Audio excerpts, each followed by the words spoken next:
નમસ્કાર દોસ્તો, આપ સૌનું સ્વાગત છે બાયોલોજી વિડીયો લેક્ચરમાં. મિત્રો, આજે આપણે ધોરણ 11ની અંદર ચેપ્ટર 4 પ્રાણી સૃષ્ટિ અને એના કેટલાક સમુદાયની વાત કરવાના છે. સમુદાય સચ્છિદ્ર, કોષ્ઠાંત્રી, પૃથુકૃમિ, કંકતધરા વગેરે જેવા. પણ આ સમુદાયના લક્ષણોની વાત કરીએ તે પહેલાં કેટલીક ટર્મ છે એ ધ્યાનમાં લે કે જે વારંવાર ઉપયોગમાં આવવાની છે. એના વિશે થોડી વાત આપણે કરીએ. હવે દરેક જગ્યાએ ક્યાંક ને ક્યાંક બાબતોની અંદર, દાખલા તરીકે ફલન થઈને ફલિતાંડમાંથી પરોક્ષ વિકાસ. હવે આ પરોક્ષ વિકાસ એટલે શું? મોટે ભાગે આવી વાત આવશે કે વિકાસ પરોક્ષ. તો ફલિતાંડમાંથી પરોક્ષ વિકાસ થવો એટલે શું અને પ્રત્યક્ષ વિકાસ થવો એટલે શું? હવે જો પરોક્ષ વિકાસ હોય ને ત્યાં આવું હોય, આપણને ખબર છે. દાખલા તરીકે પતંગિયું છે તો એ પતંગિયાની અંદર પ્રજનન ક્રિયા થાય, નર અને માદા વચ્ચે મિથુન ક્રિયા થાય અને ઈંડા આપે. આ જે ઈંડા છે એ ઈંડામાંથી સીધું જ પુખ્ત પ્રાણી નો બને, ઈંડામાંથી સીધું જ પતંગિયું નો બને. આવું નથી થતું. તો આ ઈંડામાંથી પેલા ઈયળ બને, આ ઈયળમાંથી પ્યુપા બને અથવા કોશેટો, જેને કહીએ આપણે પ્યુપા અથવા કોશેટો, અને એમાંથી પછી પુખ્ત પ્રાણી બને. આ પુખ્ત પ્રાણી પાછા ઈંડા મૂકે. તો ઈંડા પછીની બે અવસ્થા આવી, જો અલગ અલગ. આ અવસ્થાઓ ધરાવે છે ને પછી પુખ્ત પ્રાણીમાં ફેરવાય. સીધું જ પુખ્ત પ્રાણી નથી બનતું, એટલે એને પરોક્ષ વિકાસ કહેવામાં આવે. અહીંયા ઈંડાનો વિકાસ સીધો જ પુખ્ત પ્રાણીમાં નથી થતો, વચ્ચે કેટલીક અવસ્થાઓ સર્જાય. ઈયળ છે, પ્યુપા, કોશેટાની અવસ્થા, અલગ અલગ પ્રકારના ડિંભ સર્જાય છે.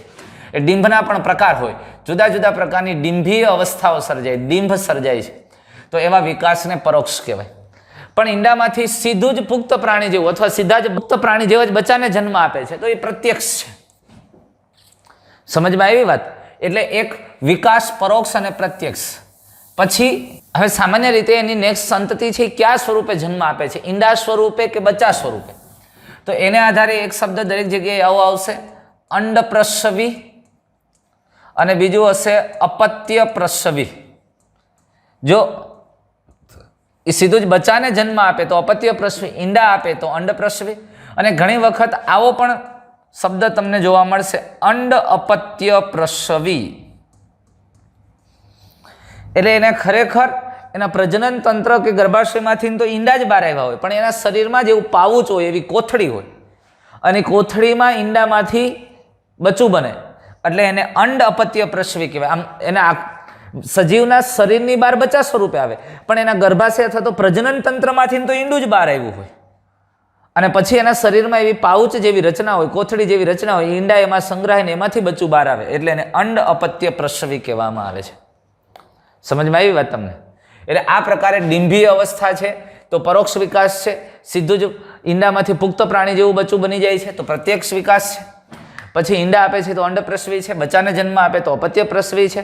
પેલા એના પ્રજનન તંત્રમાંથી ઈંડા બહાર આવે ને શરીરમાં પાઉચ અથવા તો અન્ય ભાગમાં ઈંડાનો સંગ્રહ થઈને પછી બચ્ચા સ્વરૂપે બહાર આવે તો અંડ અપત્ય પ્રસવી છે. આ પ્રકારે સામાન્ય રીતે તમને જોવા મળશે ક્યાંક ક્યાંક, તો આની કાળજી રાખજો ખાસ. અને બીજું અહીંયા દોસ્તો આપણે એક વર્ગીકરણ છે ને મુખ્ય કેટલાક આધારને આધારે થોડું પહેલાં આપણી રીતે ચાર્ટ કરી નાખીએ. તમે ટેક્સ્ટબુકની અંદર કાલે આપણે જે વિડીયોની અંદર છેલ્લો પાર્ટ જોયો હતો કે ભાઈ પેશી સ્તરીય આયોજન ધરાવે અથવા તો આવા પ્રકારનું આયોજન છે, એવું એક વર્ગીકરણનો આપણી રીતે એક ચાર્ટ પહેલાં વ્યવસ્થિત રીતે જોઈ નાખીએ, અને ત્યાર પછી આપણે દરેક સમુદાયની ડિસ્કસ કરીએ. તો આપણે આ પ્રાણી સૃષ્ટિને બે ભાગમાં વિભાજિત કરી શકીએ. પ્રાણી સૃષ્ટિ, હવે પ્રાણી સૃષ્ટિની બે ઉપસૃષ્ટિ તમે જુઓ. ઉપસૃષ્ટિના ભાગ પાડીએ તો એક પ્રોટોઝુઆ અને બીજું મેટાઝુઆ. પ્રોટો પ્રાથમિક, ઝુઆ એટલે એનિમલ, જે પ્રાથમિક પ્રકારના સજીવ છે, જે એક કોષીય સજીવ છે, એવા પ્રાથમિક કક્ષાના સજીવ, એને પ્રોટોઝુઆ કહેવામાં આવે છે.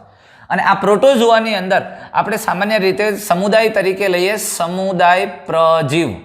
આ પ્રજીવ છે એ પ્રોટોઝુઆ છે. મેટાઝુઆ, ઝુઆ એટલે એનિમલ, મેટા બહુકોષીય પ્રાણીઓનો આમાં સમાવેશ થાય. આ મેટાઝુઆ ઉપસૃષ્ટિની અંદર બધા જ બહુકોષીય સજીવોનો સમાવેશ થાય છે. અને મેટાઝુઆના ફરી પાછા આપણે બે ભાગ પાડી શકીએ. તો જો એક તો સમમિતિને આધારે ભાગ પડી શકશે, અને આ ઉપરાંત એના આ ઉપસૃષ્ટિ મેટાઝુઆને ફરી પાછા બે પેટા વિભાગમાં વિભાજિત કરીએ તો અહીંયા એક આવશે પેરાઝુઆ. પેરાઝોઆ અને યુમેટાઝોઆ. અહીંયા બે વસ્તુ થશે. અહીંયા સામાન્ય રીતે પેરાઝોઆ છે એ માત્ર ને માત્ર બહુકોષીય છે પણ પેશીસ્તરીય આયોજન નથી ધરાવતા એવા સજીવો, અને પેશીસ્તરીય આયોજન ન ધરાવતા એવા બહુકોષીય સજીવો એનો સમુદાય થશે પોરીફેરા એટલે સચ્છિદ્ર. સચ્છિદ્ર. અને યુમેટાઝોઆ જે બહુકોષીય છે પણ એમાં વધુ વિકસિત છે. અહીંયા પેશીસ્તરીય આયોજન નથી, માત્ર બહુકોષીય રચના છે. અહીંયા બહુકોષીય અને પેશીસ્તરીય આયોજન ધરાવતા પ્રાણીઓ છે એ યુમેટાઝોઆ છે. અને યુમેટાઝોઆને ફરી પાછા બે વિભાગમાં આપણે વિભાજિત કરી શકીએ છીએ, ભાગ પાડી શકીએ છીએ. તો યુમેટાઝોઆની અંદર આપણે એવું કહી શકશું દ્વિગર્ભસ્તરી. દ્વિગર્ભસ્તરી પેશીસ્તરીય આયોજન ધરાવે. અને અહીંયા ત્રિગર્ભસ્તરી તે પણ પેશીસ્તરીય આયોજન ધરાવે. આ ઉપરાંત અંગસ્તરીય કે અંગતંત્ર સ્તરીય આયોજન ધરાવતા ત્રિગર્ભસ્તરી પ્રાણીઓ. એટલે યુમેટાઝોઆ જો બહુકોષીય છે ને પેશી રચના ધરાવે એમાં દ્વિગર્ભસ્તરી અને ત્રિગર્ભસ્તરી. અને દ્વિગર્ભસ્તરીમાં પેશીસ્તરીય આયોજન જોવા મળે છે પણ અંગસ્તરીય આયોજન રચના ધરાવતા નથી. અને અંગ હોય તો એકદમ પ્રાથમિક કક્ષાના, એટલે અંગ બન્યા નથી પણ અંગ બનવું થઈ રહ્યા છે એવા. ત્રિગર્ભસ્તરી ત્રણેય ગર્ભસ્તરમાંથી પ્રાણીનો દેહ સર્જાય છે. એટલે યુમેટાઝોઆને ફરી બે ભાગમાં વિભાજિત કર્યા, દ્વિગર્ભસ્તરી અને ત્રિગર્ભસ્તરી. અને એની અંદર આપણે બે સમુદાય લઈ શકીએ. આ દ્વિગર્ભસ્તરીની અંદર બે સમુદાય તમે લઈ શકો અને એની સમમિતિ તમે જુઓ. અહીંયા સમુદાય છે આપણે રેડથી લખીએ છીએ. સમુદાય તમને કોષ્ઠાંત્રી અને કંકતધરા, ટીનોફોરા, કંકતધરા અને કોષ્ઠાંત્રી આ બે દ્વિગર્ભસ્તરી પ્રાણીઓ છે. અને ત્રિગર્ભસ્તરી પ્રાણીઓની આપણે વાત કરીએ તો ત્રિગર્ભસ્તરીની અંદર સમુદાય આપણે ક્યાં લઈ શકીએ? અહીંયા મોટે ભાગે એક વસ્તુ તમે સમજી લો, પેશીસ્તરીય આયોજન, અંગસ્તરીય, અંગતંત્ર સ્તરીય આયોજન ધરાવતા સજીવો છે. બધા પ્રકારના આમાં હશે. તો આમાં ત્રિગર્ભસ્તરીની અંદર ફરીથી તમે પાછા ત્રણ ભાગ પાડી શકશો દેહ કોષ્ઠને આધારે. આના દેહ કોષ્ઠને આધારે ત્રણ ભાગ તમે પાડી શકશો. કેવા રીતે ત્રણ ભાગ પાડશો તમે? એક અદેહ કોષ્ઠી, અદેહ કોષ્ઠી, કૂટદેહ કોષ્ઠી અને ત્રીજો પ્રકાર છે દેહ કોષ્ઠી. હવે અદેહ કોષ્ઠીની અંદર સમુદાય તમને ખબર છે કયો સમુદાય તમે અહીંયા લઈ શકશો? તો સમુદાય અહીંયા આપણે સમુદાય અદેહ કોષ્ઠીની અંદર પૃથુકૃમિ અને કૂટદેહ કોષ્ઠીની અંદર સમુદાય તમને ખબર છે સૂત્રકૃમિ. અને અહીંયા મોટે ભાગે આની અંદર તમે જો દ્વિપાર્શ્વીય સમમિતિ ધરાવતા પ્રાણીઓ છે. મોટા ભાગના ત્રિગર્ભસ્તરી પ્રાણીઓ મોટે ભાગે સમદ્વિપાર્શ્વીય સમમિતિ ધરાવે. આ અમુક હોય અરીય સમમિતિ વાળા. દેહ કોષ્ઠી જે સંપૂર્ણ દેહ કોષ્ઠ ધરાવે છે એવા નુપુરકથી લઈને મેરુદંડી સુધીના બધા જ સમુદાયનો સમાવેશ થાય. એટલે અહીંયા નુપુરકથી શરૂ કરી અને નુપુરક પછી સંધિપાદ આવશે, સંધિપાદ પછી મૃદુકાય આવશે, મૃદુકાય પછી શૂળત્વચી આવશે, સામે મેરુદંડી આવશે અને મેરુદંડી. ત્યાં સુધીના બધાય સમુદાય આવશે, મેરુદંડી સુધીના બધાય સમુદાય દેહ કોષ્ઠી. સમજમાં આવે છે તમને? એટલે આ ત્રિગર્ભસ્તરી દેહ કોષ્ઠી પ્રાણીઓ નુપુરક, સંધિપાદ, મૃદુકાય, શૂળત્વચી, સામે મેરુદંડી, આદિ મેરુદંડી વાળા ભાગ આપણે જેને લઈએ અને મેરુદંડી, આ બધા જ સમુદાયનો સમાવેશ આમાં થાય છે. ખ્યાલ આવ્યો?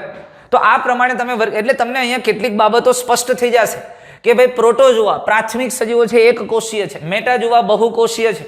હવે હું એમ કહેતો હોય કે નુપુરક સમુદાય એટલે આટલી ક્લિયર તમને થઈ ગયું કે એ બહુકોષીય હોય, પેશી સ્તરીય અને અંગ સ્તરીય આયોજન ધરાવે છે, ત્રિગર્ભસ્તરી પ્રાણીઓ છે અને દેહ કોષ્ઠી પ્રાણીઓ છે. હું જો સૂત્રકૃમિની વાત કરતો તો આટલી બાબત એમાં હોય જ. એ બહુકોષીય, પેશી સ્તરીય, અંગ સ્તરીય આયોજન ધરાવતા ત્રિગર્ભસ્તરી પ્રાણી અને કુટ દેહ કોષ્ઠી છે. સમજમાં આવે છે? એટલે આ પ્રમાણે અને ત્યાર પછી મેરુદંડીમાં પણ આપણે આગળ વર્ગીકરણનો આવો ચાર્ટ વધારી શકીએ. પણ આ એક આવી રીતે વર્ગીકરણની રૂપરેખા દ્વારા એને સરળતાથી યાદ રાખી શકીએ. આપણે આ વર્ગીકરણ ભણીએ એટલે આના પછી તમે તમારી રીતે પણ આવો ચાર્ટ વ્યવસ્થિત તૈયાર કરી શકો. પણ આને આધારે આ ફટાફટ લક્ષણો અથવા કેરેક્ટર આપણને ખબર પડે. તો હવે મિત્રો આપણે એક પછી એક સમુદાય છે એના લક્ષણોને સારી રીતે જોતા જઈએ. અહીંયા યાદ રાખવાનું વધારે થશે. એટલે બે વસ્તુ છે, પહેલાં એને સમજો, પછી એને કેવી રીતે યાદ રાખવું એ ટ્રીક વિચારો, એને શોર્ટકટ ગોતો અને ત્યાર પછી મનન કરો અને વારંવાર વાંચો એટલે યાદ રહેશે. પણ ખાલી એમને વાંચવાનું નથી, ખાલી પાકું નથી. શું કહેવા માગે છે એક એક લક્ષણને સમજો. સમજ્યા પછી એની યોગ્ય મગજની અંદર ગોઠવણ કરો કે આ સમુદાયમાં આટલા આટલી લાક્ષણિકતાઓ છે, અને પછી એને વ્યવસ્થિત રીતે ઇમેજિનેશન કરો એટલે વાત પૂરી થઈ ગઈ. પણ મોટે ભાગે આટલી આ કોમન રહેશે. જોજો તમારે મોટે ભાગે એક વસવાટ, બરોબર, પછી આયોજન સ્તર, આવી જ બાબતોની વાત કરવાની છે તમારે. આટલું મગજમાં રહીએ. આયોજન સ્તર, સમમિતિ, પછી એનું પાચન તંત્ર, એનું પરિવહન તંત્ર, પરિવહન સંબંધિત વાત, ઉત્સર્જન સંબંધિત વાત, પ્રજનન સંબંધિત વાત, એની વિશિષ્ટતા જે કાંઈ હોય તે, એમાં વિકાસ કેવી રીતે થાય છે તે, અને ફલન કેવી રીતે થાય છે તે, અને ઉદાહરણ. આવા લક્ષણો જ તમારે ધ્યાનમાં રાખવાના. એટલે કોઈ પણ સમુદાયની અંદર આવી જ વાતો કરો. વસવાટ ક્યાં જોવા મળે, કયા પ્રકારનું આયોજન સ્તર છે, કયા પ્રકારની સમમિતિ છે, પછી પાચન થાય છે તો કેવી રીતે થાય છે, પરિવહન છે કે નથી, ઉત્સર્જન કેવી રીતે છે, પ્રજનન કેવી રીતે છે, એમાં વિશિષ્ટ લક્ષણ શું છે, એની દેહરચના શું છે, વિકાસ કેવી રીતે થાય, ફલન કેવી રીતે, ઉદાહરણ. બસ આટલી જ વાતો કરવાની દરેક સમુદાયની અંદર. એટલે આવું ધ્યાનમાં રાખી લ્યો એટલે પૂરું થઈ ગયું. અરે બહુ સહેલું લાગશે. અને બીજું પણ એક મગજમાં રાખો કે એક સમુદાયથી બીજો સમુદાય એના કરતાં આગળ વિકાસ ધરાવે. અહીંયા મોટા ભાગનું વર્ગીકરણ અત્યારે આપણે જે ભણીએ છીએ એ જાતિ વિકાસકીય છે. એટલે પેલો સમુદાય ભણશું ને આપણે, માનો કે અત્યારે આપણે એક સમુદાય એક ભણીએ છીએ તો એના પછીનો બીજો સમુદાય આમાંથી જ વિકાસ થઈને આના કરતાં વધુ જટિલ હશે. એના પછીનો સમુદાય એનાથી વધારે વિકાસ થતો ગયો છે. જો અહીંયા પેશી રચના હશે ને તો અહીંયા અંગ રચના થઈ હશે, અહીંયા અંગ બન્યા હશે ને તો અહીંયા અંગતંત્ર બન્યા હશે. એમ ક્રમશઃ લક્ષણોમાં વિકાસ થતી તમને જોવા મળશે, વિકાસ થતો હશે એવું જોવા મળશે. તો આપણે જોઈએ સૌથી પહેલો સમુદાય સચ્છિદ્રા. અરે શબ્દ સમજો, સચ્છિદ્ર, સ ધરાવે છે શું? અરે જે સમુદાયના પ્રાણીઓ છિદ્રો ધરાવે, છિદ્રિષ્ઠ છે, કાણા કાણા છે, એને સચ્છિદ્ર કહેવામાં આવે છે. પોરીફેરા, પોર એટલે છિદ્ર. તો આ સમુદાયના સભ્યો સામાન્ય રીતે વાદળી તરીકે ઓળખાય છે. સચ્છિદ્ર સમુદાયના સભ્યો મુખ્યત્વે વાદળી તરીકે ઓળખાય છે. કયા નામથી ઓળખાય છે ભાઈ? વાદળી તરીકે ઓળખાય છે. અને તેઓ સામાન્ય રીતે જોજો. હવે વસવાટની વાત કરીએ તો વસવાટ ક્યાં જોવા મળે છે ભાઈ? વસવાટ તે દરિયાઈ પ્રાણીઓ છે અને મુખ્યત્વે ખારા પાણીમાં જોવા મળે છે સામાન્ય રીતે. અને હવે એની સમમિતિની વાત કરી ભાઈ. સમમિતિ કયા પ્રકારની છે? તો કે અસમમિતીય પ્રાણીઓ છે.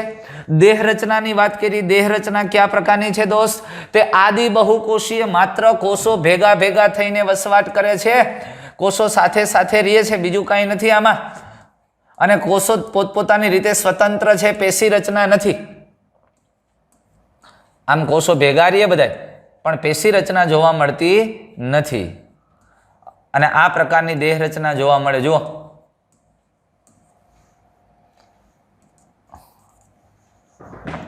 એટલે આદિ બહુકોષીય અને કોષીય આયોજન ધરાવતા પ્રાણી. એટલે કયા સ્તરનું આયોજન છે ભાઈ? આયોજન કયા સ્તરનું છે? દેહ રચનામાં આયોજન કયા સ્તરનું? કોષ સ્તરીય આયોજન, કોષીય આયોજન ધરાવે છે. અને વાદળીઓની અંદર સામાન્ય રીતે આ વિશિષ્ટ બાબત આ છે, એનું વિશિષ્ટ લક્ષણ જે આ છે કે જલવહન કે નલિકા તંત્ર ધરાવે છે. આવું નલિકા તંત્ર, જલવહન તંત્ર. જો આજુબાજુમાંથી પાણી આ ભાગમાંથી અહીંયા દાખલ થાય પાણી, આ પાણી સામાન્ય રીતે આ છિદ્રો મારફતે અંદર આવે અને આશ્યક દ્વારા બહાર નીકળે. એટલે આવું જલવહન તંત્ર કે નલિકા તંત્ર ધરાવે છે. આ એની વિશિષ્ટ લાક્ષણિકતા છે. આ પ્રકારની દેહ રચના છે. જો આ છિદ્રો મારફતે પાણી અંદર આવે અને મુખ્ય ઉપર આવેલું છિદ્ર છે એને આશ્યક કહેવાય. આ સૂક્ષ્મ છિદ્ર એ ઓસ્ટિયા. આ નાના નાના છિદ્રો મારફતે પાણી અંદર શરીરની અંદર એક મોટું પોલાણ અને કેનાલ હોય. પણ આ કેનાલ આખી અહીંયા મુખ્ય છિદ્ર દ્વારા ખુલે. આ છિદ્રને આશ્યક કહેવામાં આવે છે. શું કહેવામાં આવે છે? આશ્યક, ઓસ્ક્યુલમ. હવે નાના નાના છિદ્રો મારફતે પાણી અંદર પ્રવેશે ગુહામાં, અને ગુહામાંથી મુખ્ય છિદ્ર દ્વારા આશ્યક દ્વારા બહાર નિકાલ પામે છે. જો આશ્યક દ્વારા બહાર નિકાલ પામે છે. આ પ્રકારની નલિકા તંત્ર, જલવહન તંત્ર આવેલું. પણ અહીંયા પાણીનો પ્રવાહ અહીંથી બહારથી, આ માનો કે સમુદ્રમાં ને મારીએ એટલે શરીરના બહારથી છિદ્રો દ્વારા પાણી અંદર આવે. પાણીની સાથે કોઈ કાર્બનિક દ્રવ્ય હોય તે પણ અંદર આવે. એટલે એને આધારે એ ખોરાક મેળવે છે. જલ પ્રવાહનો આ માર્ગ તમે જુઓ, એને ખોરાક એકત્રિત કરવામાં મદદરૂપ થાય છે. પણ પાણીનો પ્રવાહ કેમ આવી રીતે સર્જાય છે? અરે અંદરની બાજુ તમે જુઓ તો આ જે વાદળી જેવા પ્રાણીઓ છે, સચ્છિદ્ર સમુદાયના પ્રાણીઓના અંદર તરફ આવેલા કોષો છે ને, એ કોલર કોષો હોય. આ કોષો છે ને જે કોલર કોષો છે. એટલે ત્યાં આવી કશા આવેલી હોય. જો આવી એ કશાના હલનચલનને કારણે પાણીનો પ્રવાહ સર્જાય. એટલે આ પાણી છે એ બહારની તરફ ગતિ કરે અને બહારનું પાણી છિદ્રો મારફતે અંદર આવે, અંદરનું પાણી બહાર જાય, એટલે સતત પાણીનો પ્રવાહ સર્જાય. અને આ પાણીના પ્રવાહને કારણે પાણીમાં રહેલા કોઈ કાર્બનિક દ્રવ્યો છે તો એ અહીંયા સુધી અંદર પહોંચે અને અંદર તરફ આવેલા કોષો અમીબાની જેમ આ ખોરાકનું કણ હોય તો એ ખોરાકના કણને અમીબાની જેમ આ કોષ પોતાની અંદર વીંટી લે છે. સમજાય? એટલે અહીંયા પાચન પણ કોષીય પ્રકારનું થશે. સમજમાં આવ્યું? એટલે ખોરાક ગ્રહણની વાત થઈ. બીજી વસ્તુ, આ પાણીના પ્રવાહની સાથે સાથે એમાં શ્વસન વાયુની પણ એ આપલે કરી લે. એટલે જો બહારથી નવું પાણી આવે જે ઓક્સિજન યુક્ત હોય અને અંદરના પાણીમાંથી ઓક્સિજન વપરાણું હોય એ બહાર વયું જાય, એટલે સાથે શ્વસનની ક્રિયામાં શ્વસન વાયુની આપલે પણ થાય અને નકામા દ્રવ્યો, ઉત્સર્ગ દ્રવ્યો અહીંયા ઠાલવી દઈએ તો એ પણ બહાર નીકળી જાય. એટલે શ્વસન, ઉત્સર્જન અને ખોરાક એકત્રીકરણ જેવી ક્રિયામાં તે મદદરૂપ થાય છે. એટલે જુઓ, જલ પ્રવાહનો આ માર્ગ ખોરાક એકત્રિત કરવામાં, શ્વસન વાયુની આપલે કરવામાં અને નકામા પદાર્થોના નિકાલ કરવામાં મદદરૂપ છે. એટલે તમે સમજો આ વિશિષ્ટ તંત્રનો ઉપયોગ ક્યાં આવ્યો તો કે આ બધી ક્રિયા માટે આવ્યું, ખોરાક માટે આવ્યું. એટલે પાચન સંબંધિત વાત આવી, ઉત્સર્જન સંબંધિત વાત આવી, નકામા પદાર્થોનો નિકાલ અને શ્વસન, આ બધું આટલામાં આવી ગયું. પાચન, ઉત્સર્જન અને શ્વસન જેવી ક્રિયાઓ. હા, પાચનની વાત અહીંયા ખોરાક એકત્રિતીકરણ કરી, પાચન કેવી રીતે થાય હજી આપણે જોશું, પણ ઉત્સર્જન અને શ્વસન અને ખોરાક ગ્રહણ એ બધું આ જલવહન તંત્ર દ્વારા થાય છે. આ છિદ્રો મારફતે પાણી અંદર આવે અને આશ્યક દ્વારા બહાર જાય, એ પાણીના પ્રવાહ મારફતે આ થાય છે. અને આ આખી છિદ્રિષ્ઠ ગુહાનો અંદરનું સ્તર, અંદરની બાજુના કોષો તમે જુઓ તો આ કોષો કોલર કોષો હોય છે અને કોલર કોષોની અંદર એક લાંબી કશા હોય, આ ભાગ કોલરયુક્ત ભાગ છે અને એના હલનચલનથી પાણીનો પ્રવાહ સર્જાય છે. હવે ફરી એક વખત તમે સમજી લો. સૌથી પહેલા આપણે વસવાટની વાત કરી હતી, ત્યાર પછી સમમિતિની વાત કરી, એની દેહ રચનાની વાત કરી, એની વિશિષ્ટતા તો કે એની અંદર આવું જલવહક અથવા નલિકા વહન તંત્ર આવેલું હોય જેમાં પાણી નાના છિદ્રો મારફતે અંદર આવે, આશ્યક દ્વારા બહાર જાય અને એ વિશિષ્ટ તંત્રની મદદથી શ્વસન, ઉત્સર્જન અને ખોરાક ગ્રહણ જેવી ક્રિયાઓ થઈ શકે છે પાણીના પ્રવાહ મારફતે. અને છિદ્રિષ્ઠ ગુહાનું સૌથી અંદરનું સ્તર એ કયા કોષો ધરાવે? કોલર કોષો ધરાવે, જેને કોએનોસાઇટિક સેલ કહેવામાં આવે છે. હવે પાચન કયા પ્રકારે થાય? પાચન અંતઃકોશીય. મેં તમને કીધું કે આમાં પાચન છે એ અંતઃકોશીય થાય. ભલે અંદરની કેનાલમાં ખોરાક આવે પણ અમીબા જેવા આ કોષો છે ખોરાકને અંદર ગ્રહણ કરી લે અને પછી એનું પાચન કરે. એટલે પાચન અંતઃકોશીય, કોષની અંદર થાય છે. પણ મારા ને તમારા જેવામાં શું થાય? જો આપણું આંતરડું હોય, આપણે આમ જમીએ એટલે ખોરાક આંતરડામાં આવ્યો તો આંતરડાના કોષોમાંથી આપણા આંતરડાના કોષો અહીંથી પાચક ઉત્સેચકોનો સ્ત્રાવ કરે અને પાચક ઉત્સેચકોનો સ્ત્રાવ કરી અને ખોરાકનું પાચન કરી નાખે અને ખોરાકનું પાચન થયા પછી સરળ ઘટકોમાં ફેરવાય, આ ખોરાકના ઘટકો, અને આ ઘટકો પાચિત ઘટકો આપણા કોષો મેળવે છે.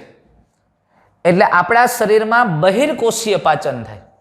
પણ અહીંયા તો આવા અંગ જેવી રચનાઓ જ નથી અને એટલે એ દરેક કોષ છે એ કાર્બનિક દ્રવ્યને પોતાની અંદર લઈ લઈને કોષ પોતે પાચન કરે. એટલે શબ્દ અહીંયા બહુ અગત્યનો છે, અંતઃકોશીય પાચન. કોષની અંદર પાચન થાય. જેમ અમીબા અન્નધાની બનાવીને ખોરાક મેળવે ને દોસ્ત, એવી જ રીતે એના કોષો ખોરાક મેળવે છે. કીધું ને, પેશી રચના કે અંગ સ્તરીય રચના જ નથી. એક એક કોષ સ્વતંત્ર રીતે કામ કરે. દરેક કોષને ખોરાક મેળવવો પડે, દરેક કોષને ઉત્સર્જન કરવું પડે, સ્વતંત્ર રીતે એ જીવે છે, માત્ર સાથે રહે છે પણ સમાન કાર્ય સાથે સંકળાયેલા નથી. સમજમાં આવે છે? એટલે અંતઃકોશીય પ્રકારનું પાચન છે. પણ બીજી એનાથી એક જટિલ રચના અહીંયા છે કે આમાં સામાન્ય રીતે અંતઃકંકાલ જેવી રચના છે. એટલે કોષો એકબીજા સાથે જોડાઈ રહે એટલા માટે અહીંયા વિશિષ્ટ એક અગત્યની બાબત છે અંતઃકંકાલ. અને અંતઃકંકાલ દ્રઢાઓ, સ્પિક્યુલ્સનું બનેલું છે અથવા તો સ્પોન્જિનના રેસાઓ આવેલ હોય જે અંતઃકંકાલ એટલે આધાર આપે. જો આ સ્પિક્યુલ છે, કેલ્શિયમ કાર્બોનેટ યુક્ત ઘટકો આવેલા હોય. આ ટ્રાયોડ છે, આવા ટ્રાયેંગલ હોય તો આ ટ્રાય એક્ઝોન છે, 3 આવી ધરીઓ આવેલી આખી આખી જો હે ને. આ ટ્રાય એક્ઝોન છે, આ ટેટ્રા એક્ઝોન છે, પછી આ મોનો એક્ઝોન છે, આ પોલી એક્ઝોન છે, આ એમ્ફિડ્રાઇટ છે. આવા પ્રકારના સ્પિક્યુલ્સ એટલે દ્રઢાઓ આવેલા હોય, દંડ જેવી રચના હોય કેલ્શિયમ કાર્બોનેટ યુક્ત, અને જે વાદળીના કોષો સાથે એકબીજા સાથે જોડાયેલ હોય, કોષો દ્વારા જ નિર્માણ પામે છે. જો આવી રીતે આ તમે સમજો, જે આ સ્પિક્યુલ છે, આ બધા દ્રઢાઓ છે, આ દ્રઢાઓ છે. અને જે એકબીજા કોષોને એકબીજા સાથે જોડી રાખે છે, પકડી રાખે છે, અને એટલે એનો દેહ આખો ઊભો રહી શકે છે, આધાર સાથે ચોટી રહે છે. સમજાયું? અંદરની બાજુ કોલર કોષો, આ છિદ્ર છે, સૂક્ષ્મ છિદ્ર, અને આ દરેક કોષોને એકબીજા સાથે કનેક્ટ કરી રાખે એવી આ દ્રઢાઓ છે. અને આ ઉપરાંત કેટલીક સ્નાન વાદળી જેની અંદર રેસાઓ આવેલા હોય, સ્પોન્જિનના રેસાઓ, પ્રોટીનયુક્ત રેસાઓ આવેલા, એટલે અંતકંકાલ જોવા મળે. અંતકંકાલ દ્રઢાઓ અને સ્પોન્જિનના રેસાઓનું બનેલું હોય છે, અને જે કોષોને આધાર આપે છે. ત્યાર પછી લિંગભેદની વાત કરો તો કે લિંગભેદ જોવા મળતો નથી ભાઈ, લિંગભેદ જોવા મળતો નથી. એટલે કે ઉભયલિંગી પ્રાણીઓ છે, એટલે કે અહીંયા બે પ્રકારે એક જ પ્રાણી નર અને માદા બે પ્રજનન તંત્ર ધરાવે છે. અરે 2 in 1, એક જ પ્રાણીમાં નર પ્રજનન તંત્ર અને માદા પ્રજનન તંત્ર બે છે. એટલે કે એક જ પ્રાણી શુક્રકોષ અને અંડકોષ બે સર્જી શકે છે, બે ઉત્પન્ન થાય છે. પછી વાદળીની અંદર અલિંગી પ્રજનનની વાત કરીએ તો અલિંગી પ્રજનન અવખંડન દ્વારા થતું જોવા મળે છે. અને લિંગી પ્રજનનની વાત કરો તો લિંગી પ્રજનન જન્યુઓના નિર્માણ દ્વારા થાય છે.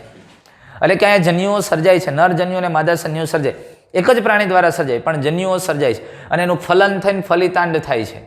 એટલે લિંગી પ્રજનન જન્યુઓના નિર્માણ દ્વારા, અલિંગી પ્રજનન અવખંડન દ્વારા. લિંગભેદ જોવા નથી મળતો. અંતઃકંકાલ તો કે એમાં દ્રઢાઓ અને સ્પોન્જિનના રેસાઓનું બનેલું હોય છે. હવે માનો કે લિંગી પ્રજનનની અંદર જન્યુઓનું સર્જન થાય, જન્યુઓ દ્વારા અંતઃફલન પ્રાણીના દેહમાં જ ફલન થાય છે. જો બે નર જન્યુ અને માદા જન્યુ બહાર મુક્ત થઈ જાય પાણીમાં ફલન થાય તો બાહ્ય ફલન કરે, પણ આ પ્રાણીઓના દેહમાં એટલે કે પ્રાણીના શરીરમાં જ ફલનની પ્રક્રિયા એટલે અંતઃફલન થાય છે. અને ડિંભી અવસ્થા એટલે કે પ્રત્યક્ષ નહીં દોસ્ત, પરોક્ષ વિકાસ થાય. ઈંડામાંથી સીધું પુખ્ત પ્રાણી નથી વિકાસ પામતું. અહીંયા લાર્વલ સ્ટેજ આવે છે, જુદી જુદી ડિંભી અવસ્થા ધરાવતો વિકાસ પરોક્ષ વિકાસ છે. અને જે એટલે પરોક્ષ વિકાસ કહેવાય કે બાહ્યકાર રીતે પુખ્ત પ્રાણીથી જુદો પડે છે, એટલે જેને પરોક્ષ વિકાસ કહેવાય. આપણે વાત થઈ ગઈ. ઉદાહરણ જોઈએ તો સાયકોન. આ ઉદાહરણ તરીકે સાયકોન છે, આ સ્પોન્જિલા. અને સ્પોન્જિલા છે એ મીઠા પાણીની વાદળી છે. જો આ મીઠા પાણીમાં, બાકી મોટે ભાગે દરિયાઈ વાદળી. યુસ્પોન્જિયા એ સાયકોન એ દરિયાઈ છે, અને સ્પોન્જિલા છે એ મીઠા પાણીની વાદળી છે. બસ આવી રીતે મિત્રો યાદ રાખવાનું છે આપણે. એટલે અહીંયા તમે જુઓ તો ફટાફટ તમારે પોઈન્ટ આવી રીતે બનાવ્યું. તમારી ટેક્સ્ટ બુકમાં જ તમારે મુદ્દા ગોતીને આગળ લખી નાખવાનું છે કે આ વસવાટની વાત કરી, મુખ્યત્વે દરિયે. આ સમમિતિની વાત કરી છે, અસમમિતિ, મોટે ભાગે અસમિતિ છે. એકાદામાં ક્યાંક અરીય સમિતિ જોવા મળે, માટે ભાગે અસમિતિ છે. ત્યાર પછી દેહ રચનાની વાત કરી છે, તો દેહ રચનાનો મુદ્દો ટાંકી લ્યો. અહીંયા આગળ લખી જ નાખવાનું દેહ રચના. સમજમાં આવે છે? આમ એક એક બાબત તમારે લખતી જવાની. પછી વિશિષ્ટ મુદ્દો કયો છે, તો અહીંયા જલવહન તંત્રની વાત કરી, એની સાથે ઉત્સર્જન શ્વસનની ક્રિયા સાથે સંકળાયેલું. પાચન કેવી રીતે થાય છે એની વાત કરી નાખી, તો અંતઃકોષીય પાચન જોવા મળે છે. પ્રજનન કયા પ્રકારે, તો બે પ્રકારે જોવા મળે છે. અલિંગી પ્રજનન અવખંડન દ્વારા, લિંગી પ્રજનન છે જન્યુઓના નિર્માણ દ્વારા થતું જોવા મળે છે. સમજે? આવી દરેક પોઈન્ટ એક પછી એક મુદ્દો છે એને જોતો જવાનો અને નોંધ રાખવાની, એટલે યાદ રહી જશે, ભૂલાય જ નહીં. હવે જો બીજાની અંદર આના કરતાં થોડુંક જટિલ જશે, એ જ વાતો આવશે, એ જ મુદ્દાઓ આવશે, અને એના કરતાં એક સ્ટેપ આગળ હશે. જોઈએ આપણે હવે સમુદાય કોષ્ઠાંતરી. જો સચ્છિદ્ર સમુદાયમાં માત્ર બહુકોષીય રચના હતી, પેશી રચના નથી જોવા મળી, પણ સમુદાય કોષ્ઠાંતરી જેને દંશકો તરીકે પણ ઓળખવામાં આવે, દંશ નથી, દંશ મારતા, આ દંશ મારતી રચનાઓ છે. સિલેન્ટ્રેટા અથવા નિડારિયા તરીકે. આ પ્રાણીઓના વસવાટની વાત કરીએ તો આ પણ મુખ્યત્વે જલજ છે. મોટા ભાગના પ્રાણીઓ સામાન્ય રીતે સૌથી શરૂઆતનો વસવાટ, અને એમાં આ જે અત્યારે ભણીએ એવા નિમ્ન કક્ષાના પ્રાણીઓ પાણીમાં જ રહી શકે. વસવાટ જલજ છે. જો જલજ એમાંય મુખ્યત્વે દરિયાઈ, અને કેટલાક પ્રાણીઓ સ્થિર હોય, કોઈ સાથે આધાર સાથે ચોટેલા હોય, અને કે અથવા તો મુક્ત રીતે તરતા. એટલે સામાન્ય રીતે વસવાટ જલજ, મુખ્યત્વે દરિયાઈ, એમાંય કેટલાક સ્થિર આધાર સાથે ચોટેલા, સ્થાયી અથવા તો મુક્ત રીતે તરતા હોય. આ પ્રકારની વસવાટ અને આયોજન ધરાવતા પ્રાણીઓ. સમમિતિની વાત કરી છે. વસવાટની સાથે સાથે સમમિતિ, અરીય સમમિતિ ધરાવતા પ્રાણીઓ છે. પણ એની વિશિષ્ટ ઓળખ શું છે? ઓળખ અરે ભાઈ દંશક નામથી ઓળખાય છે. શા માટે? તો કે આ પ્રાણીઓ છે, દાખલા તરીકે હું તમને એમ કહું હાઇડ્રાની અંદર આવા સૂત્રાંગો આવેલા હોય, આવા સૂત્રાંગો. તો આ સૂત્રાંગો અને શરીર પર રહેલા ડંખાંગિકા, આ સૂત્રાંગો પર આવા ડંખ કોષો આવેલા હોય અથવા ડંખાંગિકાઓ આવેલી હોય અને આ ડંખાંગિકાઓ છે વિશિષ્ટ ડંખાંગિકાઓની હાજરીને કારણે એને દંશકો કહેવામાં આવે. જો ડંખાંગિકા નિડોબ્લાસ્ટ અથવા તો ડંખ કોષો અને નિડોસાઇટ્સ કહેવાય, ઓલા નિડોબ્લાસ્ટ છે. અને આ આખી રચના છે ડંખી સંપુટ જેવી રચનામાં રૂપાંતરિત થઈ. જો આ ડંખી સંપુટ છે અથવા તો આખી ડંખાંગિકાનો ભાગ છે અને આ ડંખાંગિકા છે આવી સૂત્રાંગો પર આવેલ હોય અને આ ડંખાંગિકામાંથી આ ભાગ છે એ ડંખ મારે અને એમાંથી થોડું એવું ઝેરી દ્રવ્ય સેક્સિટોક્સિન જેવું દ્રવ્ય મુક્ત થાય, વ્યક્તિને જે બળતરા ઉપાડી દે. તો આ પ્રકારની રચના આવેલી હોવાથી એને દંશક તરીકે ઓળખાય છે. આવી ડંખાંગિકા જેવી રચનાની હાજરી છે. આ ડંખાંગિકા એક કોષમાંથી રૂપાંતરિત થયેલી રચના છે. આ એક કોષીય રચના છે જેમાંથી આ ભાગ છે એ ડંખ તરીકે બીજા પ્રાણી કે શિકારી પ્રાણીને મારે છે અથવા તે બચવા માટે, રક્ષણ માટે બીજા પ્રાણીઓને પર એ ડંખ લગાડે છે. અને આવા ડંખાંગિકા અથવા ડંખ કોષોની આ માત્રા સૂત્રાંગો તેમજ આખા શરીર પર આવા ડંખ કોષોની હાજરી હોય અને એ ડંખ કોષોને મારફતે એ ડંખ મારી શકે છે, દંશ મારી શકે છે, એટલે એને દંશક નામ આપવામાં આવ્યું છે. અને આવી ડંખાંગિકા અથવા ડંખ કોષો જે સૂત્રાંગના કોષો છે અથવા સૂત્રાંગ પર આવેલા કોષોમાંથી ઉદ્ભવે છે, એમાંથી એનું નિર્માણ થાય છે. બીજું, આ પ્રાણીઓની અંદર બીજી વિશિષ્ટ રચના આવેલી છે સૂત્રાંગો. આ સૂત્રાંગોનો ઉપયોગ શેના માટે કરે છે ભાઈ? સૂત્રાંગો છે એ જો બે રીતે ઉપયોગ કરે. એક આધાર સાથે ચોટી રહેવા માટે, આધાર સાથે જકડાઈ રહેવા માટે, અને બીજો ઉપયોગ એનો સંરક્ષણ અને ભક્ષકને પકડવા માટે કરે છે. એટલે સૂત્રાંગોનો ઉપયોગ શેના માટે કરે છે? તો કે આધાર સાથે જકડાઈ રહેવા માટે, આધાર સાથે ચોટી રહેવા માટે અને પોતાના રક્ષણ માટે, સંરક્ષણ માટે, પ્રતિકાર કરવા માટે, કોઈ પણ સજીવનો પ્રતિકાર કરવો અથવા તો એને જે નાસ્તો કરવો છે એવા પ્રાણીનો શિકાર કરવો છે, એનું ભક્ષણ કરવા માટે તેનો ઉપયોગ કરે છે. એટલે સૂત્રાંગોનો ઉપયોગ એક આધાર સાથે વળગી રહેવા અને પ્રતિકાર કરવા તેમજ ભક્ષકને પકડવા માટે કરે છે. એટલે આ પણ અગત્યની બાબત છે સૂત્રાંગોવાળી. ત્યાર પછી આ દંશકો સામાન્ય રીતે પેશી સ્તરીય આયોજન ધરાવે છે. દંશકો પેશી સ્તરીય આયોજન દાખવે છે. દ્વિગર્ભસ્તરીય પ્રાણીઓ છે. દ્વિગર્ભસ્તરીય, બાહ્ય ગર્ભસ્તર અને અંતઃગર્ભસ્તર, વચ્ચે તો શું આવેલું હોય? મધ્ય શ્લેષ મેસોગ્લિયા. યાદ કરો, દ્વિગર્ભસ્તરીય પ્રાણીઓ છે અને તેઓ મધ્યમાં એક છેડેથી ખુલતા અધોમુખ સાથેની આંત્ર પરિવહન ગુહા. અહીંયા આયોજનની વાત થઈ દોસ્ત. અને આના પછીનો મુદ્દો જે આપણે વાત કર્યો એ વિશિષ્ટ પોઈન્ટ છે. વિશિષ્ટ પોઈન્ટ શું છે? તો એ છે પાચન તંત્ર સંબંધિત. ક્યાં સંબંધિત? પાચન તંત્ર સંબંધિત. પાચન તંત્ર નથી, અહીંયા માત્ર પેશી સ્તરીય આયોજન છે એટલે અંગય નથી બનતું, પણ પાચન માટેનું એક પોલાણ સર્જાય છે અને એ પોલાણ છે એ પોલાણ ખોરાક માટેનું દ્રવ્યો અહીંયા આવી શકે. જો અહીંથી પાણી એક બાજુથી અંદર એન્ટર થાય અને અહીંથી આટો લઈને પાછું એ જ માર્ગેથી બહાર નીકળી જાય. એટલે આવી આખા શરીરમાં એક પોલાણ છે અને જેની અંદર ખોરાક આવે એ ખોરાક અથવા કાર્બનિક દ્રવ્યને એની આસપાસ રહેલા કોષો ઉપાડી લે, નાસ્તો કરી લે, ખેંચી લે દ્રવ્યને, કાર્બનિક દ્રવ્યને, આ કોષો. એટલે આ ગુહાને આંત્ર પરિવહન ગુહા કીધું. વાતને ધ્યાનથી સમજો. અહીંયા શરીરમાં એક પોલાણ છે, એ પોલાણ એક અન્નમાર્ગ જેવું કામ કરે છે, આંત્રમાર્ગ જેવું કામ કરે છે. એટલે અહીંયા બીજું કાંઈ નથી થવાનું. એક સાઈડથી પાણી આવશે અને પાછું અહીંથી આટો મારીને પાણી નીકળી જશે. પણ પાણીના પ્રવાહની સાથે કોઈ કાર્બનિક દ્રવ્યો હશે તો એ કાર્બનિક દ્રવ્યો આ કોષો છે એ ગ્રહણ કરી શકે. અને એટલે અહીંયા વિશિષ્ટ પોલાણ આવેલું છે, એ પાચન સંબંધિત કાર્ય કરે છે. એટલે એ પોલાણને, એ ગુહાને આંત્ર પરિવહન ગુહા કહેવાય. અને આંત્ર પરિવહન ગુહાનું બીજું નામ કોષ્ઠાંત્ર. કોષ્ઠ એટલે પોલાણ, આંત્ર અન્નમાર્ગ જેવું પોલાણ, ગુહા એટલે એને કોષ્ઠાંત્ર ગુહા કહેવામાં આવે છે. ત્યાર પછી પાચનની વાત કરી છે. પાચન કેવી રીતે થાય દોસ્ત? અરે પાચન મુખ્યત્વે અંતઃકોષીય હોય પણ થોડું ઘણું બહિર્કોષીય. જોજો મહત્વની વાત, પાચન બહિર્કોષીય તેમજ અંતઃકોષીય. આ સામાન્ય રીતે અહીંયા આવી રીતે એની દેહ રચના થઈ ગઈ. હવે પાચનની પ્રક્રિયામાં અહીંયા ખોરાકના કણ આવ્યા પાણીની સાથે. તો અહીંયા જે કોષો છે એ કેટલાક કોષો એવા સ્ત્રાવ કરે છે ને એ સ્ત્રાવ આના ઉપર ભળે એટલે એ ખોરાકના કણોનું પાચન થાય. અને કેટલાક કોષો એવા છે કે એ કણને અંદર ખેંચી લે છે. એટલે બે પ્રકારે પાચન થાય, બહિર્કોષીય અને અંતઃકોષીય. અગત્યની વાત, કોષ્ઠાંત્રી સમુદાયમાં પાચન બહિર્કોષીય તેમજ અંતઃકોષીય. અને બીજી અગત્યની વાત એ છે કે કેટલાક દંશકો જેવા કે પરવાળા કેલ્શિયમ કાર્બોનેટનું સંગઠિત અંતઃકંકાલ ધરાવે. એટલે વળી પાછી એક વાત આપણે અહીંયા કરશું અંતઃકંકાલની.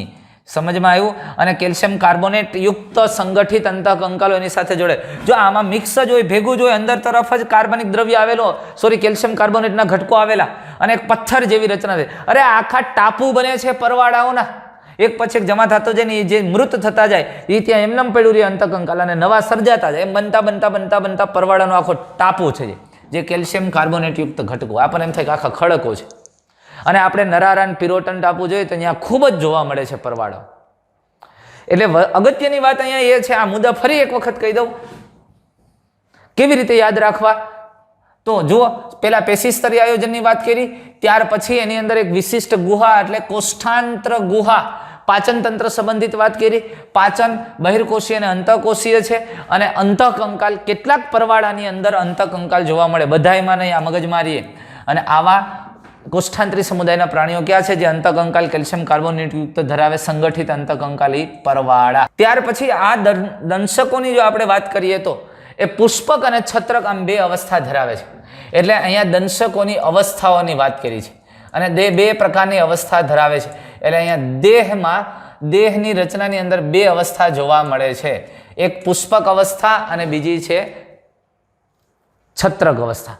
પુષ્પક અવસ્થાની અંદર દેહ આવી રીતે ઊભો ગોઠવાયેલો, આ સમુદ્ર ફૂલ અને તમે સમજી લ્યો હાઇડ્રા છે, સમુદ્ર ફૂલ છે, એવી નળાકાર રચનાઓ જે આધાર સાથે ચોટેલી હોય એ એની પુષ્પક અવસ્થા છે. પેલું સ્થાયી અવસ્થા છે, આ કોઈ આધાર સાથે વળગેલી છે, ચોટેલી છે, સ્થાયી અવસ્થા છે. નળાકાર સ્વરૂપે હાઇડ્રા એટલે કે જળવિયાળ અને સમુદ્ર ફૂલ એડમેશિયામાં જોવા મળે છે. જ્યારે બીજી અવસ્થા છે, બીજું સ્વરૂપ છે, એ છત્રક અવસ્થા છે. છત્રીની માફક સામાન્ય રીતે જેલીફિશમાં જોવા મળે. એટલે બીજું છત્રક સ્વરૂપ છે જે છત્રી આકારનું અને મુક્ત રીતે તરતું સ્વરૂપ, ઉદાહરણ તરીકે જેલીફિશ. એટલે આ પ્રાણીઓની અંદર બે પ્રકારની અવસ્થાઓ જોવા મળે. કેટલાક દંશકો આવે પુષ્પક અવસ્થામાં છે અને જે સ્થાયી અવસ્થા હોય મુખ્યત્વે આધાર સાથે ચોટેલા હાઇડ્રા જે જળવિયાળ અથવા સમુદ્ર ફૂલ, અને કેટલાક છત્રક સ્વરૂપે છે જેલીફિશ, છત્રી જેવી રચના અને મુક્ત રીતે તરતા હોય. પણ એવાય દંશકો છે કે જેઓ બંને સ્વરૂપમાં અસ્તિત્વ ધરાવે છે. પુષ્પક અને છત્રક બે જોવા મળે ને એમાં એકાંતર જનન જોવા મળે. વનસ્પતિમાં જોવા મળતું હતું એમ આ કોષ્ઠાંત્રી સમુદાયના પ્રાણીઓમાં એકાંતર જનન જોવા મળે છે. સમ એકાંતરણ અથવા તો તેને અનુજનન એટલે કે મેટાજીનેસિસ કહેવામાં આવે છે. આવું એકાંતરણ જનન શેમાં જોવા મળે તો જોઈએ, એ પ્રાણી છે ઓબેલિયા. ઓબેલિયાની અંદર આપણે જોઈએ તો એમાં પુષ્પકો દ્વારા અલિંગી પ્રજનન થઈને છત્રકની ઉત્પત્તિ થઈ. આ પુષ્પક અવસ્થા છે. આ પુષ્પક અવસ્થા વિકાસ પામે. આ પુષ્પક અવસ્થાની અંદર જો આવી કલિકા સર્જાય, આ કલિકા અહીંથી છૂટી પડે, અલિંગી પ્રજનન કટ થઈ અવખંડન દ્વારા છૂટી પડે અને છત્રક અવસ્થા સર્જાય. છત્રક અવસ્થા જો આ માદા છત્રક અવસ્થા છે અને આ નર છે. હવે એની અંદર પ્રજનન કોષોનું નિર્માણ થાય. અહીંથી આમાંથી ઈંડાનું નિર્માણ થશે, અહીંયા શુક્રકોષો. મુક્ત બાહ્ય ફલન દર્શાવે છે. આ બાહ્ય ફલન થઈને અહીંયા ફલિતાંડ બન્યું. આ ફલિતાંડનો વિકાસ થઈને એમાંથી એક ગર્ભ જો અલગ અલગ અવસ્થામાંથી વિકાસ પામશે. અહીંયા ડીંભ સર્જાણું બ્લાસ્ટુલા અને એમાંથી પાછી અવસ્થા સર્જાણી એ પુષ્પક અવસ્થા. પુષ્પક અવસ્થા વિકાસ પામીને અલિંગી પ્રજનન થઈને ટુકડો થયો અવખંડન દ્વારા છત્રક અવસ્થા. આમ એકાંતર જનન જોવા મળે. પુષ્પક અવસ્થાના અલિંગી પ્રજનનથી છત્રકની ઉત્પત્તિ થઈ ગયા પછી છત્રકમાં લિંગી પ્રજનન થઈ અને પુષ્પક અવસ્થા. આમ એકાંતર જનન ઓબેલિયાની અંદર જોવા મળે, ફાઇસેલિયાની અંદર જોવા મળે છે. ત્યાર પછી આપણે એના કેટલાક ઉદાહરણ જોઈએ. ઉદાહરણની અંદર તમે જુઓ, સૌથી પહેલું કીધું ફિરંગી મનવાર ફાઇસેલિયા અથવા પોર્ટુગીઝ ઓફ મેન વોર. આ જો ફાઇસેલિયા છે, જો કેવું જબરજસ્ત પ્રાણી છે, ડરામણું, ભૂકા કાઢી નાખ્યું. આ ફાઇસેલિયા કોષ્ઠાંત્રી સમુદાયનું પ્રાણી છે. ત્યાર પછી સમુદ્ર ફૂલ, બધા જ વિવિધ પ્રકારના સમુદ્ર ફૂલ આખી સોસાયટી રાખી છે. ત્યાર પછી પેનાટુલા, સી પેન, દરિયાઈ પેન કહેવામાં આવે છે. કેવી મસ્ત પેન છે, લખી શકાય એવી, સી પેન, પેનાટુલા. અને ત્યાર પછી ગોર્ગોનિયા, સી ફેન, આમ આમ પંખો નાખતા હોય પેલા આમ પંખો, આવો સી ફેન, ગોર્ગોનિયા. અને પરવાળા મેન્ડ્રીના, એટલે બ્રેન કોરલ તરીકે પણ ઓળખવામાં આવે છે મેન્ડ્રીના. તો આ સમુદાય કોષ્ઠાંત્રી છે. જો સચ્છિદ્ર સમુદાય પછી કોષ્ઠાંત્રીની વાત કરીએ. ઉદાહરણ તમારે દરેકે વિદ્યાર્થીઓ ઇંગ્લિશ સાથે યાદ રાખવાના છે. ફાઇસેલિયાની પ્રજાતિનું નામ છે, એનું લોકલ નામ પોર્ટુગીઝ મેન ઓફ વોર, ત્યાંનું ઇંગ્લિશ નામ છે, અને આપણે એને ગુજરાતીમાં ફિરંગી મનવાર કહીએ છીએ, અને ફાઇસેલિયા એ એની પ્રજાતિ છે, સાયન્ટિફિક નેમ છે.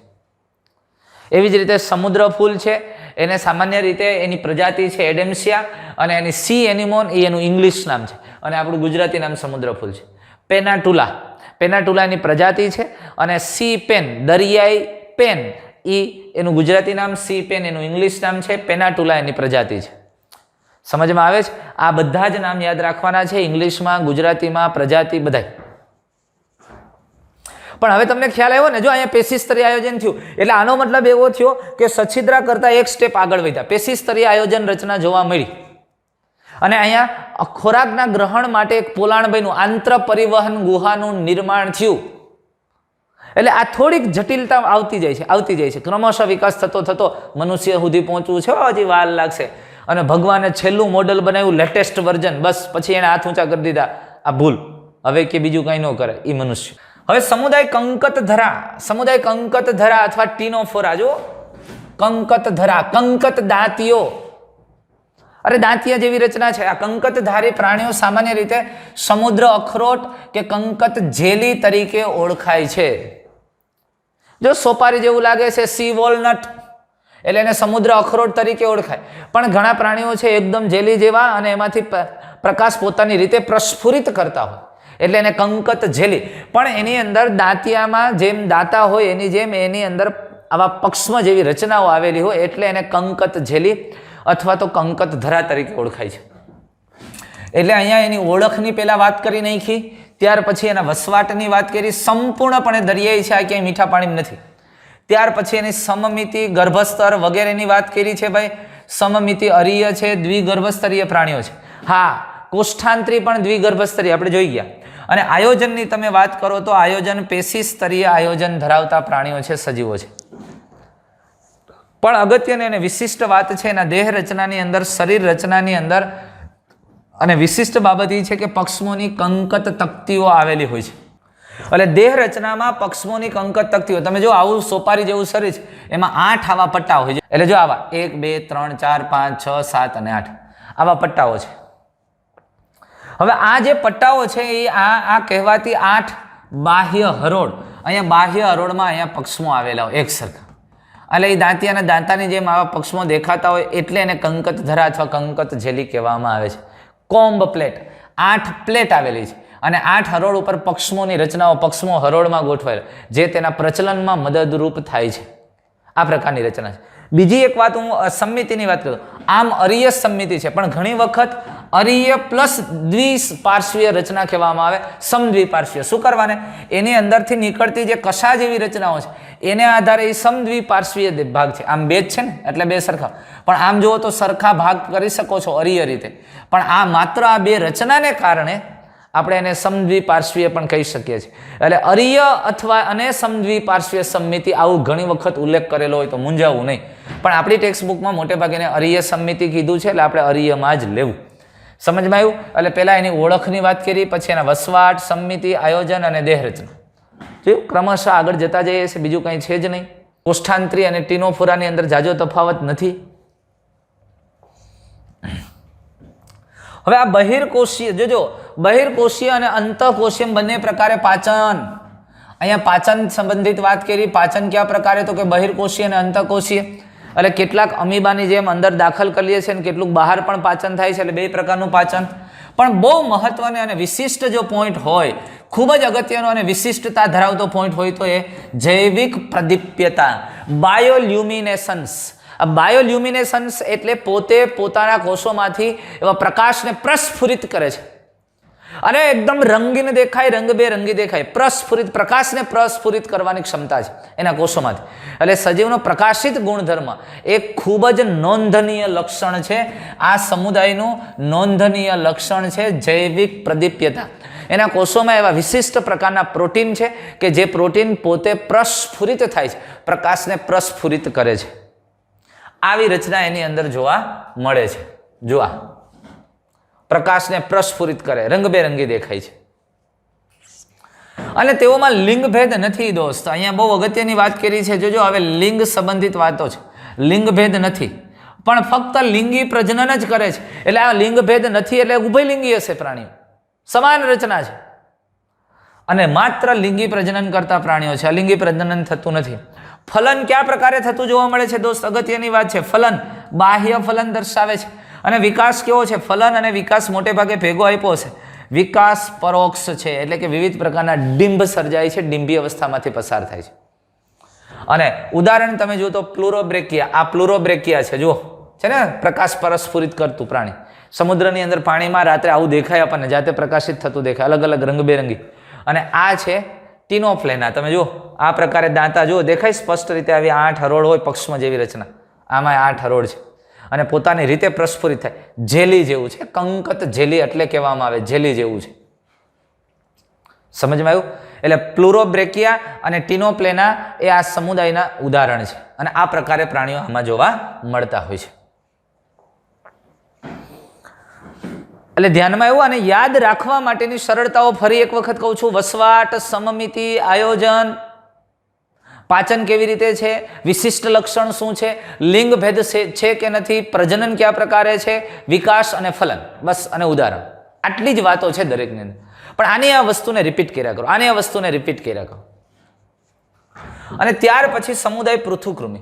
જો સમુદાય પૃથુ, અરે પૃથુ એટલે ચપટું. પ્લેટી હેલ્મિન્થસ, આ પ્લેટી હેલ્મિન્થસ છે એટલે અહીંયા પ્લેટ ચપટું થઈ જાય છે.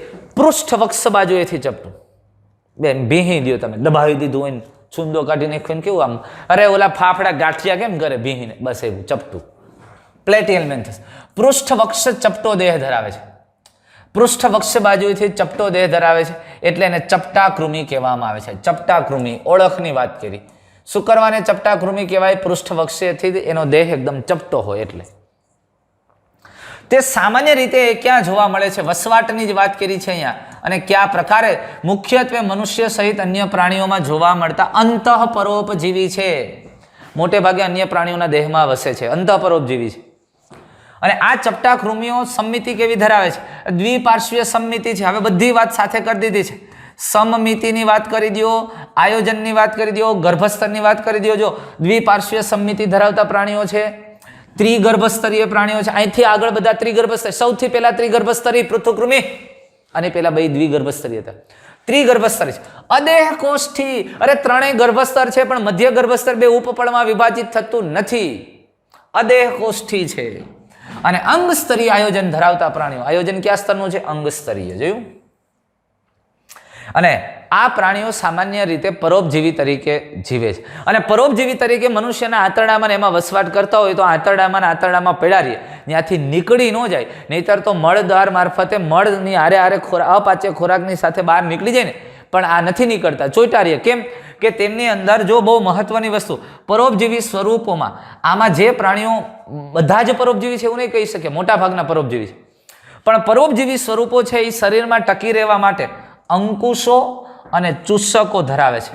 હુક અને સકર્ષ આવેલા હોય. જો આ દાખલા તરીકે પટ્ટીકૃમિ છે. પટ્ટીકૃમિનો મૂર્ધા ભાગ એને મોટો કરી એટલે આવો દેખાય. આ દેખાય, આ હુક છે. જો આમ ખૂંચાડીને ટીંગાઈ જાય, ચોંટ્યા રહીએ. અને સકર્ષ, આ સકર્ષની મદદથી આપણે ઓલો વેક્યુમ સાથે કેમ આમ દિવાલમાં ચોંટી જાય, એના દ્વારા આ ભાગથી ચોંટ્યા રહીએ. એટલે શરીરમાં જળવાઈ રહીએ. એટલે પરોપજીવી સ્વરૂપોની અંદર એવી વિશિષ્ટ રચનાઓ છે. અને એ વિશિષ્ટ રચનાઓ કઈ છે? અંકુશ અને ચૂસકો આવેલા, જેને કારણે એ પરોપજીવી તરીકે પ્રાણીઓના દેહમાં, યજમાનના દેહમાં વળગી રહીએ, જોડાયેલા રહીએ. અને બીજી એક અગત્યનું લક્ષણ, વિશિષ્ટ લક્ષણ એ છે પાચન સંબંધિત લક્ષણ છે. આ પ્રાણીઓ કેટલાક એવા છે કે તેની સમગ્ર સપાટી દ્વારા યજમાનના શરીરમાંથી સીધા જ પોષક દ્રવ્યોનું શોષણ કરે છે. અરે ભાઈ, આ પટ્ટીકૃમિ પ્રાણી છે ને, પટ્ટીકૃમિને કાંઈ મુખ દ્વાર છે જ નહીં, એને જરૂર જ નથી ખાવાની. અરે એના શરીરનો કોઈ પણ ભાગ આપણા આંતરડામાં પાચન થાય ને, એમાં પચેલા ઘટકો સીધા જ મેળવી લેજો, સીધા. એને તો કાંઈ કરવાની જરૂર જ નથી, સીધું બાયપાસ જ થાય છે ભાઈ. કે આપણે ઓલા બધે કરે, આપણે શું જરૂર છે ભાઈ ખોટી માથાકૂટ કરવી? આખું શરીર ગમે ત્યાંથી પાચક દ્રવ્યો, પાચન થયેલા સરળ ઘટકો છે એ પોષક દ્રવ્યો બધા મેળવે છે. આ પ્રકારની રચના પટ્ટીકૃમિની અંદર જોવા મળે છે. એટલે અહીંયા આપણે કીધું તેમાંના કેટલાક, એટલે પરોપજીવીમાંના કેટલાક પરોપજીવી સપાટી દ્વારા યજમાનના શરીરમાંથી સીધા જ પોષક દ્રવ્યોનું શોષણ કરવાની ક્ષમતા ધરાવે, શોષણ કરે છે. જો આ પટ્ટીકૃમિની આપણે બીજી કેટલીક વાત સાથે લઈ લઈએ અત્યારે. આની અંદર જો આ નેક વાળો ભાગ છે, ત્યાંથી ક્રમશઃ ઘટકો એના ખંડ એક પછી એક ઉમેરાતા જાય. એ ખંડને પેરાગ્લોટિડ કહેવામાં આવે. પેરાગ્લોટિડ. હવે આની બહુ વિશિષ્ટતા એ છે, આ પેરાગ્લોટિડ એક પછી એક ખંડ ઉમેરે. પહેલા ઇમેચ્યોર હોય, પછી મેચ્યોર પેરાગ્લેટિડ આવે. મેચ્યોર એટલે આ દરેક ખંડની અંદર પટ્ટીકૃમિની અંદર નર અને માદા પ્રજનન તંત્ર હોય દરેક ખંડમાં, અને દરેક ખંડ પછી ધીમે ધીમે ધીમે પરિપક્વ થાય અને મેચ્યોર થઈ ગયા પછી ગ્રેવિડ પેરાગ્લેટિડ થાય. આ ગ્રેવિડ પેરાગ્લેટિડ એટલે એની અંદર આ સ્વફલનની ક્રિયા, જો પટ્ટીકૃમિની અંદર એક જ ખંડમાં નર અને માદા પ્રજનન તંત્ર બે હોય અને સ્વફલન કરે એટલે ન્યા ફલન થઈને આ આખો આ જે ગ્રેવિડ પેરાગ્લેટિડ ભાગ હોય ને એની અંદર ઈંડા હોય, પરિપક્વ ઈંડાથી ભરેલું હોય આખો એનું ગર્ભાશય. આ એક ખંડ છૂટો પડે ને એટલે કેટલા બધા ઈંડા એના મુક્ત થાય, અને મુક્ત થાય અને એ મુક્ત થયેલા ઈંડા સામાન્ય રીતે મળ મારફતે બહાર નિકાલ પામે અને કેટલાક આંતરડામાં આંતરડાની અંદર વિકાસ પામીને નવા પટ્ટીકૃમિ સર્જે. પટ્ટીકૃમિ છે એ ખૂબ લાંબો કૃમિ છે, મીટરમાં લંબાઈ હોય નહીં, આવો લાંબો અને એકદમ પાતળો છે. તો આ પ્રકારની એની વિશિષ્ટ પ્રજનન પદ્ધતિ છે. આ તો વધારાની જાણકારી માટેની માહિતી આપી છે. એટલે અહીંયા આપણે શું વાત કરી, દેહ એકદમ ચપટો છે, સામાન્ય રીતે પરોપજીવી તરીકે વસવાટ કરે છે. મનુષ્ય અથવા અન્ય પ્રાણીઓની અંદર સમમિતિ દ્વિપાર્શ્વીય ત્રિગર્ભસ્તરી પ્રાણીઓ છે, અદેહકોષ્ઠી પ્રાણીઓ છે, અંગસ્તરી આયોજન ધરાવતા પ્રાણીઓ. અને યજમાનમાં ટકવા માટે વિશિષ્ટ રચનાઓ છે, અંકુશ અને ચૂસકો આવેલા હોય. અને એમાંના કેટલાક સજીવો તો એવા છે પરોપજીવીમાંના કે એના સમગ્ર શરીર સપાટી દ્વારા યજમાન સજીવના પચેલા ખોરાક અથવા પોષક દ્રવ્યોનું સીધું જ શોષણ કરે છે, એને પાચન કરવાની જરૂર નથી. પટ્ટીકૃમિ જેવા પ્રાણીઓ છે એને મુખ દ્વાર કે એવી રચના જ નથી, આખા સમગ્ર શરીર સપાટી દ્વારા પોષક દ્રવ્યો એ શોષી શકે છે. અને બીજી એક જટિલ બાબત એ છે કે પૃથુકૃમિ સમુદાયના પ્રાણીઓના પાચન તંત્ર તમે જો તો એનું પાચન માર્ગ છે ને એ આમ વિભાજિત થયેલું, આ પાચન માર્ગ ખંડોમાં વહેંચાયેલું, દરેક કોષ સુધી પોષક દ્રવ્યો પહોંચાડે. કારણ કે અહીંયા પરિવહન તંત્ર નથી ભાઈ, પૃથુકૃમિ સમુદાયની અંદર પરિવહન તંત્ર નથી. અરે પાચન માટે નલિકાઓ છે જે અંગો એ સામાન્ય રીતે વિભાજિત દરેક ભાગ સુધી અહીંયા પાચન થયેલા પોષક દ્રવ્યોને પહોંચાડે છે, અને એટલે પરિવહન તંત્ર દ્વારા વહન કરવા માટેની જરૂરિયાત નથી. અને શ્વસનની પ્રક્રિયાની વાત કરીએ તો શ્વસન વાયુ પ્રસરણ દ્વારા શ્વસન વાયુનું વિનિમય થાય છે, પ્રસરણ મારફતે સપાટી દ્વારા O2 અને CO2 ની આપલે થાય.